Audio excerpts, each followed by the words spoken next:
Hello students. आज हम लोग स्टार्ट करने जा रहे हैं क्लास 8 के मैथमेटिक्स का पहला चैप्टर जिसका नाम है रेशनल नंबर्स। इस चैप्टर में हम लोग अलग अलग तरह के नंबर्स के बारे में पढ़ेंगे और उन नंबर्स पे डिफरेंट टाइप के ऑपरेशंस को भी देखेंगे और समझेंगे।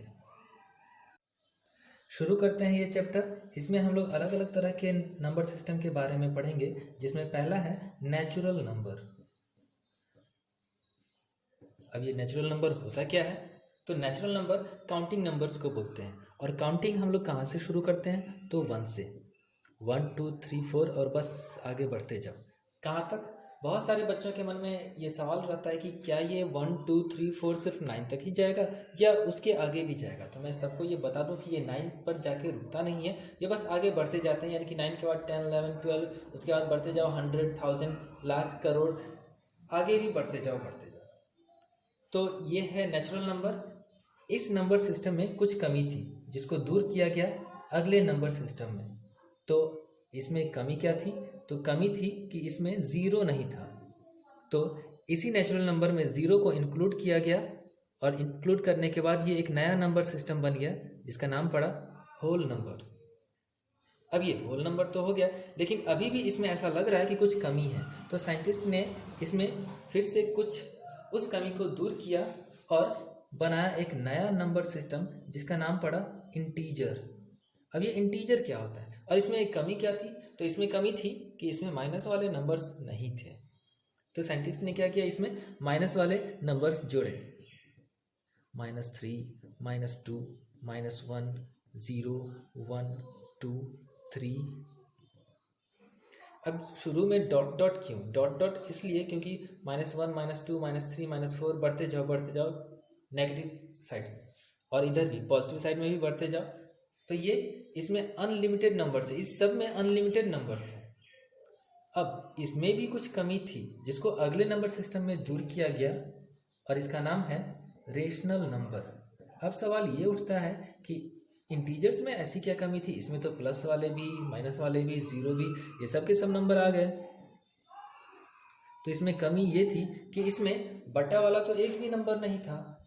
तो बटे वाले नंबर को डाला गया रेशनल नंबर में। तो रेशनल नंबर की अगर हम लोग डेफिनेशन लिखें या इसकी बात करें तो एक ऐसा number, A number of the form P upon Q, where P and Q are integers and Q is not equal to 0। तो एक ऐसा नंबर जो P बटे Q के रूप का हो, जिसमें P और Q इंटीजर्स हो और Q 0 के बराबर नहीं हो, उसको हम लोग रेशनल नंबर बोलेंगे। Is called rational number. और अगर हम इसके एग्जाम्पल की बात करें तो जैसे 3/4, 5, -7, -9/11। और एक यहाँ पर फिर से कन्फ्यूज़न क्या आ रहा है कि ये दोनों तो समझ में आ गया कि चलो बट्टे वाला नंबर है इसलिए रेशनल नंबर हुआ। ये दोनों कैसे? इसके बट्टे में तो कुछ है ही नहीं। तो जब किसी भी नंबर के बट्टे में कुछ भी नहीं हो, इसका ये मतलब है कि उसके बट्टे में एक है। और अब हो गया ना ये रेशनल नंबर। यहाँ भी हमारा अगला टॉपिक है क्लोजर प्रॉपर्टी।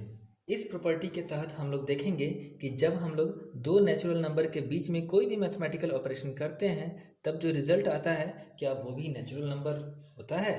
तो चलो सबसे पहले एडिशन करके देखते हैं। हम लोग यहाँ पर 2 और 3 को, जो कि ये 2 भी नेचुरल नंबर है और 3 भी, दोनों को जोड़ते हैं। जोड़ने के बाद ये आया 5 and 5 is also a natural number. That is why on this basis we can say that natural number is closed under addition. ध्यान रखना, दो नेचुरल नंबर को जोड़ने के बाद जो रिजल्ट आया वो भी नेचुरल ही है। इसीलिए हम लोग क्या बोलेंगे कि natural number is closed, natural numbers are closed under addition. तो इसमें हम लोग बोलेंगे यस, क्लोजर प्रॉपर्टी क्या ये क्लोज्ड है? तो हाँ है। अब हम लोग सब्ट्रैक्शन में देखेंगे। तो सब्ट्रैक्शन में देखें 2 माइनस 3, यहाँ पर 2 और 3 दोनों के दोनों नेचुरल नंबर है, और जब हम लोग 2 में से 3 को घटाएंगे तो आंसर आएगा -1। तो क्या -1 नेचुरल नंबर है? नहीं। इसलिए हम लोग यहाँ पर क्या बोलेंगे कि natural numbers are not closed under subtraction. तो यहाँ पर हम लोग लिखेंगे नो। ये नो मतलब क्या? नो मतलब कि नेचुरल नंबर का सब्ट्रैक्शन क्लोजर प्रॉपर्टी शो नहीं करता है। ठीक वैसे ही अगर हम लोग मल्टीप्लाई या प्रोडक्ट की बात करें और दो नेचुरल नंबर को मल्टीप्लाई करें, तब रिजल्ट हमारा एक नेचुरल नंबर आता है। इसीलिए natural numbers are closed under multiplication, और यहाँ पर हम लोग यस करेंगे। अब ठीक वैसे ही अगर हम लोग डिवीज़न की बात करें और डिवाइड करें तो 2 divided by 3 is equal to 2/3। क्या ये नेचुरल है? नहीं। तो यहाँ पर ये नो हो गया। तो इस तरह से हम लोगों ने closure property on natural number देखा। अब हम लोग इंटीजर पे क्लोजर प्रॉपर्टी चेक करेंगे। तो इंटीजर जो कि माइनस वाले नंबर भी होते हैं, तो हम लोग सबसे पहले एडिशन करके देखते हैं। यहाँ पर 2 इंटीजर को ऐड किया जा रहा है, तो क्या ऐड करने के बाद जो आंसर आया वो इंटीजर है? तो हाँ है, ये इंटीजर है। इसीलिए हम लोग बोल सकते हैं कि integers are closed under addition. तो ये क्लोजर प्रॉपर्टी को शो करता है। ठीक वैसे ही अगर हम लोग सब्ट्रैक्शन को देखें तो ये सब्ट्रैक्शन को भी शो करता है, यानी कि क्लोजर प्रॉपर्टी है यहाँ पर सब्ट्रैक्शन पे। अगर हम लोग मल्टीप्लाई की बात करें तो ये भी यस होगा, और अगर हम लोग डिवाइड की बात करें तो अब ये इंटीजर नहीं है। तो यहाँ पर इंटीजर क्लोज्ड नहीं है डिवीज़न में। अब हम लोग क्लोजर प्रॉपर्टी को रेशनल नंबर पे चेक करेंगे। तो यहाँ पर हम एक रेशनल नंबर ले रहे हैं 2/3 और इसको जोड़ेंगे 3/4 में। तो ये रेशनल नंबर है और इसको हम लोग डायरेक्ट ऐड नहीं कर सकते। इसको ऐड करने के लिए क्या करते हैं, डिनोमिनेटर का एलसीएम, 3 और 4 का एलसीएम 12 हुआ। 3 के टेबल में 12 4 टाइम्स में, तो 4 को इसके न्यूमरेटर में मल्टीप्लाई करेंगे, 4 2 जा 8, प्लस है तो प्लस। 4 के टेबल में 12 3 टाइम्स में, तो 3 से 3 को मल्टीप्लाई करेंगे, 3 3 जा 9, और ये हो जाएगा 17/12। तो ये जो दो रेशनल नंबर था, दोनों को जोड़ने के बाद जो रिजल्ट आया वो भी रेशनल नंबर है। तो इस आधार पे हम लोग बोल सकते हैं कि rational numbers are closed under addition, यानी कि ये क्लोजर प्रॉपर्टी को शो करता है। अब हम लोग सब्ट्रैक्ट करेंगे। सब्ट्रैक्शन में भी सेम वैसे ही वही प्रोसेस, बस बीच का साइन चेंज हो जाएगा, और ये आंसर आएगा -1/12। तो -1/12 भी एक रेशनल नंबर है। तो इस बेसिस पर हम लोग बोल सकते हैं कि ये भी, यानी कि सब्ट्रैक्शन भी क्लोजर प्रॉपर्टी को सपोर्ट कर रहा है। अब मल्टीप्लाई में चेक करते हैं। 2/3 मल्टीप्लाइड बाय 3/4। जब हम लोग इस दोनों को मल्टीप्लाई करेंगे तो ऊपर से 2 3 जा 6/3 4 जा 12, और ये 6 के टेबल में दोनों के दोनों नंबर्स आते हैं, तो ये हो गया 1/2। और ये भी एक रेशनल नंबर है। इसका मतलब कि रेशनल नंबर फिर से क्लोज्ड हो गया अंडर मल्टीप्लिकेशन। और अब हम लोग लास्ट में डिवाइड करेंगे। 2/3 डिवाइडेड बाई 3/4। डिवाइड करने का तरीका है इस तरह के रेशनल नंबर को कि बीच के साइन को पलट के मल्टीप्लाई कर दिया जाए और 3/4 को 4/3 कर दिया जाए। जब ऐसा करेंगे तो ये हमारा आंसर होगा 4 2 जा 8/9। और इस तरह से ये भी एक रेशनल नंबर है। इसका मतलब कि rational numbers are also closed under division. हम लोग डिवीजन के लिए एक दूसरा एग्जांपल ले रहे हैं, 2/3 डिवाइडेड बाई 0। दुनिया में कोई भी ऐसा नंबर नहीं है जिसमें 0 से डिवाइड किया जा सके, क्योंकि जब भी 0 से डिवाइड किया जाता है तब हमें एक ऐसा नंबर मिलता है जो अनडिफाइंड होता है। तो ये तो क्लोजर प्रॉपर्टी को शो नहीं कर रहा है।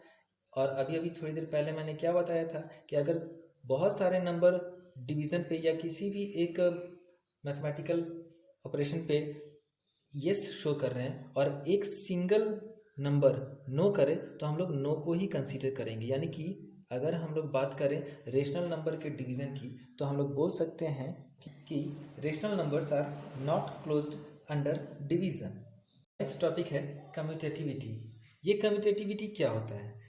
जब दो नंबर को जोड़ने पर जो रिजल्ट आया वही रिजल्ट अगर उन दोनों नंबर को पलट के जोड़ने से आ जाए तो वैसे प्रॉपर्टी का हम लोग बोलते हैं कम्यूटेटिव प्रॉपर्टी। एग्जाम्पल में अगर हम लोग 2 और 3 को जोड़ते हैं तो आंसर तो 5 आएगा, और अगर हम नंबर को उलट दें जैसे 3 पहले और 2 बाद में रखें तब भी तो आंसर 5 ही आएगा। तो जब आंसर सेम टू सेम आए जोड़ने पर, जब नंबर को पलट दिया जाए तब भी सेम आंसर आए, तो ऐसे प्रॉपर्टी को हम लोग बोलते हैं कम्यूटेटिव प्रॉपर्टी। इसके बाद है एसोसिएटिव प्रॉपर्टी। अब ये एसोसिएटिव क्या होता है? एसोसिएटिव प्रॉपर्टी में क्या होता है कि हम लोग यहाँ पर 3 नंबर लेंगे जैसे 2 + 3 + 4, और इसमें हम लोग पहले 2 पर ब्रैकेट डालते हैं। अब इसका रिजल्ट कितना होगा? तो ये हो जाएगा 2 और 3 5, 5 और 4 9। और चलो फिर से हम लोग वही नंबर लेंगे 2 + 3 + 4, लेकिन इस बार ब्रैकेट पहले और दूसरे नंबर पे नहीं बल्कि दूसरे और तीसरे नंबर पे लेंगे।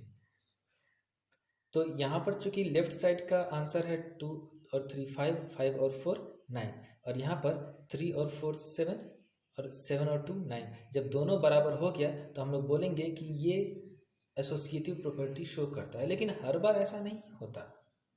तो चलो यहाँ पर एडिशन में तो एसोसिएटिव प्रॉपर्टी चलो फॉलो हो रहा है, क्या सब्ट्रैक्शन में भी ऐसा होता है? तो अगर हम दोनों में बात करें, जैसे कि चलो सबसे पहले कम्यूटेटिव में बात करते हैं। यहाँ पर 2 + 3 = 3 + 2 तो हो गया, क्या इसी का सब्ट्रैक्शन सेम होगा? जैसे कि 2 - 3 और 3 - 2 इक्वल होगा? क्या लगता है? 2 - 3 हो गया -1 और 3 - 2 हो गया 1, तो ये तो इक्वल नहीं है। इसका मतलब कि सब्ट्रैक्शन में कम्यूटेटिव प्रॉपर्टी फॉलो नहीं हो रहा है। ठीक वैसे ही अगर हम लोग एसोसिएटिव प्रॉपर्टी की बात करें तो यहाँ पर हम एक साइन को उल्टा कर दें,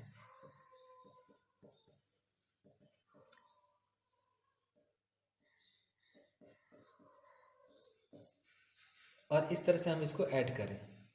तो अगर लेफ्ट साइड और राइट साइड इक्वल हो जाए तो हम लोग बोलेंगे कि ये एसोसिएटिव प्रॉपर्टी को फॉलो कर रहा है, और अगर नहीं हो तो हम लोग बोलेंगे कि ये एसोसिएटिव प्रॉपर्टी को फॉलो नहीं कर रहा है। ठीक वैसे ही एक और प्रॉपर्टी है जिसका नाम है डिस्ट्रीब्यूटिव प्रॉपर्टी। अब इस प्रॉपर्टी में क्या होता है? इस प्रॉपर्टी में होता है a × b + c = ac + bc। मतलब कि 2 × 3 + 4 = 2 × 3 + 2 × 4। अगर ये एडिशन के लिए सही है तो हम लोग बोलेंगे कि डिस्ट्रीब्यूटिव प्रॉपर्टी फॉलो हो रहा है। अगर ये सब्ट्रैक्शन के लिए सही है तो सब्ट्रैक्शन के लिए फॉलो हो रहा है, लेकिन अगर सब्ट्रैक्शन जरूरी नहीं कि अगर एडिशन के लिए फॉलो हो रहा है तो सब्ट्रैक्शन के लिए भी फॉलो हो ही। जब हम लोग किसी नंबर में 0 को ऐड करते हैं तो आंसर हमारा सेम वही नंबर आता है, यानी कि 0 ऐड करो या ना करो उस सेम नंबर पे कोई असर नहीं पड़ता, चाहे वो नंबर पॉजिटिव हो या फिर नेगेटिव हो, नंबर पे कोई असर नहीं पड़ता। तो इस तरह से हम लोग बोलते हैं कि जब भी किसी नंबर में 0 को ऐड करने के बाद जब नंबर पे कोई असर नहीं पड़े तो हम लोग बोलते हैं इसको एडिटिव आइडेंटिटी। और ठीक वैसे ही जब हम लोग किसी नंबर में 1 से मल्टीप्लाई करते हैं तब भी नंबर में कोई फर्क नहीं आता, नंबर उतना का उतना ही होता है, चाहे वो नंबर पॉजिटिव हो या फिर नेगेटिव हो। जब हम लोग 1 से मल्टीप्लाई करते हैं तो नंबर पे कोई असर नहीं होता, इसलिए हम लोग इसको बोलते हैं मल्टीप्लिकेटिव आइडेंटिटी। तो जब 0 जोड़ा जाए तो उसको हम लोग बोलते हैं additive identity.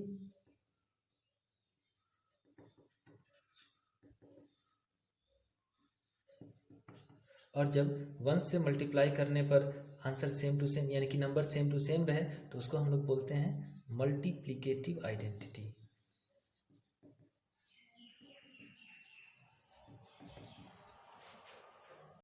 Negative of A number. जब भी हम लोग किसी नंबर के आगे माइनस साइन लगाते हैं तो इसको हम लोग बोलते हैं एडिटिव इनवर्स, यानी कि हम लोग नेगेटिव ऑफ ए नंबर बोले या फिर इसी को हम लोग एडिटिव इनवर्स बोले, दोनों के दोनों सेम टू सेम हैं। सपोज करो कि अगर कोई नंबर पहले से ही माइनस में है तो क्या हुआ, इसके आगे हम लोग फिर से माइनस लगा देंगे और जब ब्रैकेट खुलेगा तो माइनस माइनस हो गया प्लस। तो अगर हम बात करें प्लस के एडिटिव इनवर्स की तो ये है -5 और 5 के एडिटिव इनवर्स -5 और -2 का एडिटिव इनवर्स +2।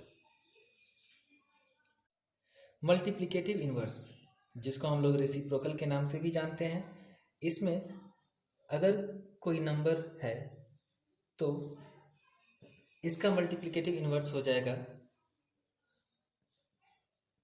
3/2। यहाँ पर क्या हुआ, 2/3 का मल्टीप्लिकेटिव इनवर्स हो गया 3/2।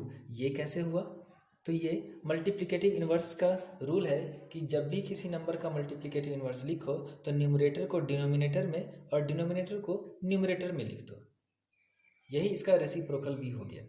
रेसिप्रोकल को हम लोग दूसरे तरीके से भी बोल सकते हैं, जैसे कि अगर कोई नंबर है 5 तो 5 का रेसिप्रोकल क्या होगा, तो चूंकि 5 के बट्टे में कुछ नहीं यानी 1 है, तो अगर हम इसके रेसिप्रोकल की बात करें तो इसका जो डिनोमिनेटर 1 है वो ऊपर आ जाएगा और इसका जो न्यूमरेटर 5 है वो डिनोमिनेटर में चला जाएगा।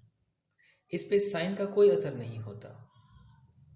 जैसे -2/5, इसका मल्टीप्लिकेटिव इनवर्स 5/-2,